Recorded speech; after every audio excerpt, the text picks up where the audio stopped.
السلام علیکم ورحمۃ اللہ وبرکاتہ۔ الحمد للہ رب العالمین، والصلاة والسلام علی سید الانبیاء والمرسلین وعلی آلہ واصحابہ اجمعین، اما بعد۔ آج کا جو ہمارا سبق ہے نہایت اہمیت کا حامل ہے، اور اس کا جو عنوان ہے وہ ہے سودی معاملات اور قرض کے شرعی مسائل اور احکام۔ شروع میں انشاءاللہ جو 20 منٹ ہیں تقریباً ہمارے پاس، جس میں سے اب 18 منٹ باقی رہ گئے ہیں، اس پہ ہم سودی معاملات کو ذکر کریں گے، اور پھر آخری جو 10 منٹ ہوں گے انشاءاللہ تو اس میں ہم قرض کے بارے میں کچھ باتیں بیان کریں گے۔ اور آج کل جو سودی جو جدید شکلیں ہیں کاروبار کی، مختلف صورتیں ہیں، تو ان کو بھی ہم مختصراً جلدی جلدی انشاءاللہ عرض کریں گے۔ تو ساتھی جلدی تشریف لے آئیں تاکہ ہم سبق کا آغاز کریں۔ شروع میں ہمیشہ 4 سے 5 منٹ صرف اس وجہ سے ضائع ہو جاتے ہیں کہ ساتھی وقت پہ نہیں آتے اور شروع سے بات نہیں سنتے، تو پھر ان کو سمجھنے میں تھوڑی دقت ہوتی ہے۔ بسم اللہ الرحمن الرحیم۔ یاد رکھیں کہ ہر گناہ جو ہوتے ہیں، گناہ وہ دو قسم پہ مبنی ہوتے ہیں۔ ایک وہ قسم ہوتی ہے جس کی حیثیت جو ہے وہ انفرادی ہوتی ہے، اور ایک قسم جو ہوتی ہے اس کی جو حیثیت ہوتی ہے وہ اجماعی ہوتی ہے، اجتماعی حیثیت ہوتی ہے۔ جیسے اگر کوئی شخص جو ہے وہ نماز کا حکم جو ہے وہ ادا نہیں کرتا، نماز اپنے وقت پہ نہیں پڑھتا، اور ایسے ہی اگر کوئی روزے کا وقت ہے، روزہ فرض ہے، اور وہ روزے کو نہیں رکھتا، تو وہ گناہ جو ہے وہ اسی کے سر پہ منڈلاتا رہے گا جب تک کہ وہ اس کی قضا ادا نہ کر لے اور اس کے بارے میں توبہ نہ کر لے۔ تو وہ جو گناہ ہے اس کا جو نتیجہ ہے یا اس کا اثر ہے وہ ایک شخص کے اوپر منتج ہوگا، یعنی وہ ایک شخص ہی اس کا ذمہ دار ہوگا۔ اس کے علاوہ کسی پر کوئی خاص فرق جو ہے وہ نہیں پڑتا۔ لیکن جو گناہ ایک گناہ ہوتا ہے کہ جس کا اثر ایک شخص پہ نہیں پڑتا بلکہ ایک معاشرے پر اور ایک ملک پر، ایک علاقے پر، یہاں تک کہ ایک پورے جو ہے نا خطے پر اس کا اثر پڑتا ہے، تو ایسے گناہ اجتماعی گناہ کہلاتے ہیں، اور یہ بڑے خطرناک ہوتے ہیں۔ انہی میں سے ایک گناہ جو ہے وہ سود بھی ہے، یعنی سود کھانا۔ یہ اجتماعی گناہوں میں سے ہے کہ اس کا جو عذاب ہے وہ صرف ایک شخص کے اوپر نہیں لیا جائے گا بلکہ اس کا دائرہ کار بڑھتا رہتا ہے، اور سود کی وجہ سے جتنے لوگ بھی اس سے متاثر ہوتے ہیں، آپ اگر کوئی سودی کاروبار کرتے ہیں اور اس کے نتیجے میں جتنے لوگ بھی اس میں ملوث ہوتے ہیں یا آگے چل کے ہوتے رہیں گے، تو ایک اجتماعی صورت بن جاتی ہے، اور یہ گناہ کی وہ ایسی صورت ہے کہ جو جو جس کے اندر معافی جو ہے وہ مشکل ہی ملتی ہے۔ تو اسی لیے یاد رکھیں کہ جو سود ہے، اور اسی طریقے سے اور بھی کچھ گناہ ایسے ہیں جن کی حیثیت جو ہے وہ اجتماعی ہے، جیسا کہ عام طور پہ میں آپ کو سود کے علاوہ کی ایک اور مثال دے دوں، جیسے مسجد کا چندہ ہوتا ہے، یا کوئی ایسا اجتماعی مال ہوتا ہے جو کچھ لوگوں نے جو ہے وہ صدقہ کیا ہوا ہوتا ہے، تو اس کو صحیح طریقے سے خرچ نہ کرنا یہ اجتماعی گناہوں میں سے ہے۔ یعنی کہ اگر آپ اس کو صحیح طریقے سے، مسجد کا چندہ ہے، مسجد کے مصارف کے اندر استعمال ہونا چاہیے، لیکن اگر کوئی شخص جو ہے اس کا ناجائز فائدہ اٹھاتا ہے اور اس کو اپنے مقاصد کے لیے استعمال کرتا ہے، تو مسجد کا چندہ ایک شخص نہیں دیتا بلکہ ہزاروں سینکڑوں لوگ جو ہے وہ دیتے ہیں، اور قیامت کے دن وہ سبھی اس کے گریبان پکڑیں گے، تو اس کی حیثیت اجتماعی ہو جائے گی۔ اور توبہ کی بھی پھر صورت یہ بنتی ہے کہ وہ شخص ہر ایک کے پاس جا جا کے جس نے چندہ دیا یا جس نے اپنا اجتماعی مال جو ہے اللہ کے راستے میں دیا، ان سے معافی مانگے۔ اور ایسا آپ جانتے ہیں کہ ممکن نہیں ہے، ہر ایک کا پتہ نہیں ہوتا کہ اس نے کیا کیا ہے، کیا نہیں دیا، تو اسی وجہ سے اجتماعی گناہوں سے ہمیشہ بچتے رہنا چاہیے۔ یاد رکھیں کہ جو سود معاملہ ہوتا ہے، یہ جو سودی معاشرہ ہوتا ہے، یا جو شخص جو ہے سود کا کاروبار کرتا ہے، اس میں کچھ خرابیاں جو ہے معاشرے کے اندر پیدا ہوتی ہیں۔ سب سے پہلا جو خرابی پیدا ہوتی ہے وہ استحصال ہوتا ہے، یعنی غربا کا استحصال ہوتا ہے، یعنی غربا کے اوپر جو ہے مشکلیں، تنگی اور پریشانیاں اس کی وجہ سے آتی ہیں۔ اگر کسی غریب نے کوئی قرض لے لیا اور آپ اس قرض کے اوپر سود لیتے ہیں، تو وہ بیچارہ سود ادا کرتا رہے گا اور اصل قیمت تک نہیں چکا پائے گا، اور ہم معاشرے میں اس کی کئی صورتیں جو ہیں وہ دیکھتے ہیں، اس لیے معاشرے کا استحصال ہے۔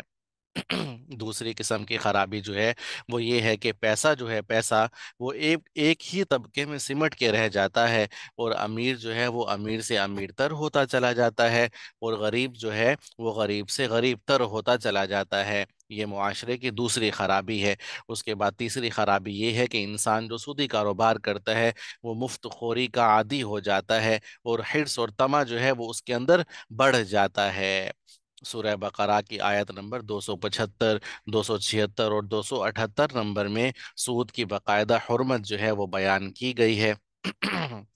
और बकायदा सूद को जो है हराम करार दिया गया है। सूद को अरबी जबान में रिबा कहते हैं, जिसका माना होते हैं बढ़ना, इजाफे होना या बुलंद होने के होते हैं। अब आप कहेंगे कि रिबा जो है उसके माना अगर बढ़ने के हैं तो शरीयत में ये नापसंदीदा क्यों है? क्योंकि पैसा जो है वो गलत तरीके से बढ़ता है और एक ही तबके के अंदर बढ़ रहा है, जो कि शरीयत के मनाफी है, और ये इंसानी नफ्सियात के बिल्कुल बरखिलाफ बात है। अल्लाह अल्लाह रब्बुल इज़्ज़त ने जो मुआशरे की, जो मईशत की, इस्लामी मईशत की जो तकसीम फरमाई है वो ये है कि पैसा जो है वो हर एक के ऊपर चलता फिरता हुआ नजर आए, इलाके मुआशरे के ऊपर लोगों में तकसीम होता हुआ नजर आए, उमरा से गुरबा में तकसीम होता हुआ नजर आए। ये एक फितरती बात है, और फितरत के अंदर हुस्न होता है, जबकि सूद जो है ये फितरत के बरखिलाफ है। इसलिए जो है शरीयत ने इसको मना फरमाया है। और इस्तिलाही तारीफ इसकी ये है कि कर्ज देकर उस पर मशरूत इजाफा लेना या नफ़ा लेना, या कैली, यानी कैली के कहते हैं उस चीज़ को जो नाप कर बेची जाती हो, या वजनी यानी तोल कर बेची जाने वाली चीज़ें, यानी वो चीज़ें जो कैल के तौर पे दी जाती हों, खरीदो फरोख्त की जाती हों, या वज़न करके तोल के बेची जाती हों, उन चीज़ों के तबादले में दोनों फरीकों में से किसी एक को ऐसी ज्यादती का मिलना जो इवज से खाली हो और अक़द के अंदर मशरूत हो। इसकी कई सूरतें हैं, बहुत ज़्यादा, सैकड़ों इसकी सूरतें बन सकती हैं। मिसाल के तौर पे आप ये समझें कि अगर रकम के इवज़, जैसे रकम लेना, जैसे 100 रुपये किसी को कर्ज दे दिया, और शर्त देते वक्त ये शर्त लगा दी कि भाई 100 से जायद मतलब 200 रुपये देने होंगे 1 हफ्ते बाद, यानी 1 हफ्ते बाद मैं आपसे ये 100 रुपये वापस लूंगा, लेकिन 100 रुपये मजीद भी लूंगा, यानी 100 रुपये दे के वो 7 दिनों बाद 200 रुपये का तकाजा कर रहा है, और ये जो तकाजा है ये इवज से खाली है, यानी कि इवज से खाली है, तो ये चीज़ जो है ये सूद है। और याद रखेंगे सूद सिर्फ इस्लाम के अंदर नाजायज़ नहीं है, बल्कि तमाम आसमानी शरीयतों में ये हराम करार दिया है। और आजकल की बाइबल के अंदर भी बाकायदा इस सिलसिले में वाज़ेह हिदायत मौजूद हैं, और सूद, उसके अंदर सूद की भी हुर्मत आई है। हालांकि बाइबल जो है वो आजकल तहरीफ शुदा है, लेकिन फिर भी उसके अंदर जो है सूद की हुर्मत बाकायदा बयान की गई है। और इस सिलसिले में सिर्फ एक अहादीस मुबारक भी बहुत ज़्यादा हैं, और वाइदें भी बहुत ज़्यादा हैं, और अजाब की भी अहादीस बेशुमार हैं, जिनको ज़िक्र करना यहाँ तवालत का बायस बनेगा। सिर्फ एक वाक़या आपसे ज़िक्र कर देता हूँ कि जो सैयद सुलेमान नदवी रहमतुल्लाह अलैह ने सीरतुन्नबी के अंदर लिखा, कहते हैं कि जब अहले ताइफ जो हैं वो रसूलुल्लाह सल्लल्लाहु अलैहि वसल्लम की खिदमत में होकर, पेश होकर इस्लाम कबूल करने लगे, तो उन्होंने एक शर्त रखी कि हम आपकी सब बातें मानेंगे, हम नमाज भी पढ़ेंगे, हम रोज़ा भी रखेंगे, हम हज भी करेंगे, हम ज़कात भी देंगे, हम जो है लोगों के साथ हुस्न अखलाक से पेश आएंगे, हम सब कुछ करेंगे, लेकिन हमारा कारोबार जो है सारा का सारा वो सूद से वाबस्ता है, तो हमें बस सूद की छूट दे दीजिए। तो रसूलुल्लाह सल्लल्लाहु अलैहि वसल्लम ने फरमाया कि इसकी छूट नहीं मिल सकती, अगर मुसलमान नहीं होना तो ना हो, लेकिन सूद की इजाज़त जो है वो नहीं मिल सकती। शरीयत ने इसको इस कदर जो है मुहकम तरीके से बयान किया है। और एक आयत मुबारका है इस सिलसिले में जो बहुत ही ज़्यादा खौफनाक है, बहुत ही ज़्यादा, और वो ये है कि अगर कोई शख्स जो है वो सूद नहीं छोड़ता, तो अल्लाह रब्बुल इज़्ज़त ने कुरान मजीद के अंदर आयत नंबर सूरह बकरा के अंदर 279 नंबर आयत है, और उसमें फरमाया बिस्मिल्लाहिर्रहमानिर्रहीम फ़इल्लम तफ़अलू फ़अज़नू बिहर्बिम मिनल्लाहि व रसूली। अगर तुम सूद का कारोबार नहीं छोड़ोगे तो तुम अल्लाह और उसके रसूल की तरफ से ऐलान जंग सुन लो। और याद रखें कि अल्लाह की तरफ से ऐलान जंग या उसके रसूल की तरफ से ऐलान जंग, तो फिर तो इंसान का कुछ भी नहीं बचता, फिर तो इंसान का कुछ भी नहीं बचता।